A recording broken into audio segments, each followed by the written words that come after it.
Unang-una, magkakaibigan kami. And ang setup namin, pag magbablog, bubuksan lang yung camera. Wala kaming planning or anything or kailangan gawin. Tapos roll lang. Roll lang. Kung Tapos ano lumabas. Ano yung mangyari, yun na yun. Kung ano yung mapag-usapan, kung ano yung topic. Siguro may mga times na, ito topic natin may mga ganon. Pero kung ano lang yung lumabas yun na yun So, Kaya hindi siya mahirap.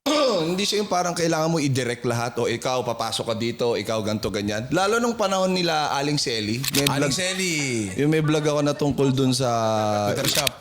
Kong shop yung kung tawagin. Kong shop, yes. Lahat yun, yung lahat nung nangyayari dun, impromptu lang, parang ano lang. Kung paano rin ginagawa siguro nila malupiton, di ba? Parang ano lang, kung ano lang lumabas sa mga bunganga nila tapos magkakakilala naman kayo, to alam niyo yung galawan ng isa't isa. So, hindi siya mahirap in terms of content creation. Actually, baliktad. Ang dali niya. Kasi lahat to, tarantado lahat to So, yung wavelength namin pagdating sa Pantay-pantay. Pantay-pantay kami. Yung frequency namin sa pagjo-joke and all. Pero yun nga lang, di ba? At the end of the day, kahit may mga times na may mga sinasabi kaming mga sure ako makakancel Pero, inaano namin, may process kami nung time na viewing Viewing, Kung saan yes. pinapanood namin yung buong content. Tapos, ito okay ba tong sabihin? Hindi, delete. Balik tayo dun sa, yung pagkakamali ko ng 2016, hanggang nung kasama ko sila, dala-dala ko yung pagiging maingat. Tama. Kasi, una-una, mas maraming bunganga, mas maraming pagkakamaling pwedeng mangyari.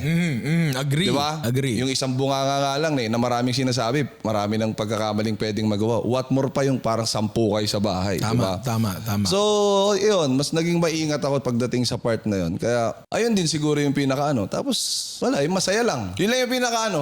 Yung gagawin lang natin yung masaya Pag-usapan natin yung masaya. Kung ano yung gawin mo yun lang. Saka ano yun parang bawat isa dun sa Team Payaman, may kanya-kanyang skills yan. Like si Boss King, magaling yung mambuyo. Mambuyo yung parang mga pag sasabungin yung dalawa. Si Juni daw. Gatong. Si Juni Boy, magaling siya sa movements. So, inaanap namin yung strength ng bawat isa. Tapos, yun yung parang i-keep in mind, parang makikita mo na galaw nila dun sa buong vlog. Kung ano yung strength nila. Halimbawa, si Dudut, yung mga random na talino niya ni Dudut.